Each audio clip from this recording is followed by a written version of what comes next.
Samedi dernier, le Loup Rugby s'est de nouveau imposé dans la Challenge Cup, qui lui permet de finir en tête de son groupe et de se qualifier pour les huitièmes de finale du tournoi européen. Et par ailleurs, le Loup Rugby enregistre de très bons résultats en top 14 avec une 5e place plus qu'honorable. Ces résultats offrent une belle vitrine au rugby lyonnais et Lyon s'affirme de plus en plus comme une terre de rugby et l'association amateur du Loup favorise cet accès à la discipline au plus grand nombre. Il contribue pleinement à cette réussite. Par ailleurs, le club professionnel du Loup, que nous subventionnons dans le présent rapport, s'engage lui aussi sur des actions de promotion très larges du rugby, notamment en direction du public féminin, ou encore à travers un soutien actif à des actions caritatives ou écologiques.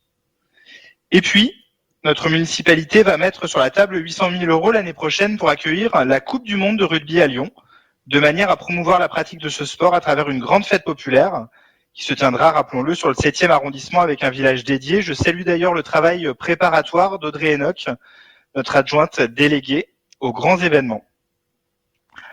Pour les élus du groupe Lyon en commun, il est important de rappeler cet état d'esprit qui nous anime et notre attachement à la pratique du sport amateur et professionnel, pour ne pas mal interpréter les propos qui vont suivre.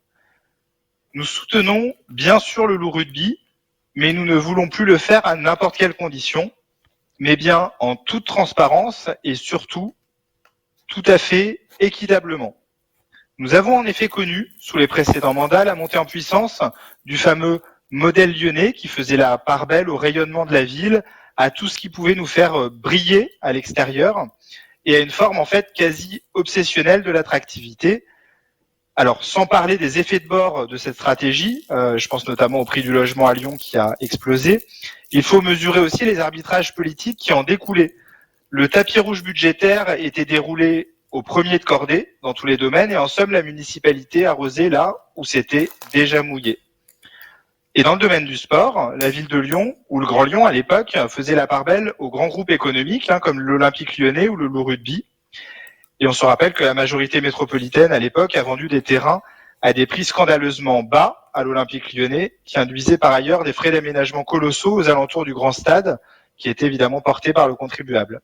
Et de la même manière, nos prédécesseurs à la ville cédaient l'exploitation du stade de Gerland au Loup Rugby dans un montage financier d'ailleurs plus qu'hasardeux, puisqu'il était dénoncé aussi bien à gauche qu'à droite, mais aussi par la Chambre régionale des comptes, qui nous expliquait que la ville avait joué très clairement contre ses intérêts, bradant par ailleurs, faut-il le rappeler ce soir, une piscine municipale, alors que notre collectivité en manque encore cruellement.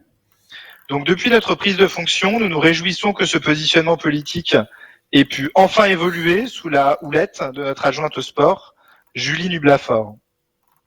À notre arrivée, nous avons ainsi diminué par 2 notre achat de places en loge auprès du Loup Rugby pour aller sur un montant plus acceptable, passant de 190 000 € à 86 000 €. Nous réduisons cette année, c'était sur le rapport précédent, de 150 000 € notre soutien à l'association du Loup.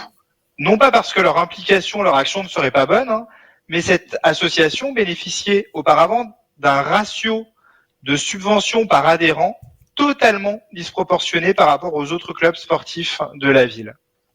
Et donc, nous revenons à un traitement équitable entre ce club sportif et les autres clubs municipaux. Enfin, nous négocions actuellement avec le Loup pour ne pas porter budgétairement le coût de la rénovation de la piscine de Gerland, celle-là même que nous serons désormais obligés de louer lorsqu'elle sera rénovée, compte tenu du montage contractuel opéré par nos prédécesseurs. Je parle de la location des lignes pour les activités scolaires. Et là, il y a plusieurs millions d'euros en jeu. Donc c'est au regard de ce rééquilibrage global dans la relation au club que nous voterons favorablement ce rapport. Nous saluons bien sûr, je le redis, le travail formidable du Loup Rugby, tout en revenant à un soutien raisonné et équitable qui nous permet de soutenir d'ailleurs de nouveaux clubs sportifs ou d'accentuer notre subvention à des plus petits. C'était le cas dans le rapport précédent.